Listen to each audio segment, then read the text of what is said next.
And the threat of the jihadist infiltration into the U.S. is a controversial topic. Today, we hear from a former terrorist intelligence manager who says this is a real issue. He explains that smuggling networks from the Middle East bring people across the U.S.-Mexico border. NTD's Kevin Hogan has the story. No buildings have blown up in the U.S. recently at the hands of Islamic terrorists, but hardened jihadists are caught every year at the southern border. They made long hauls from Islamic countries. That's according to a former terrorism intel manager, Todd Bensman. He addresses the 11 Iranians captured at the border last week.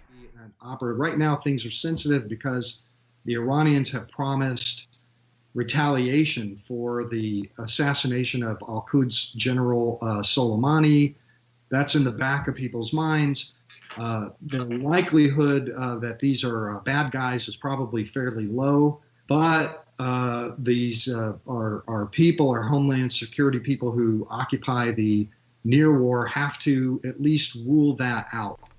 About 30 terrorists have used these long-haul travel tactics to enter Europe over the last half-decade.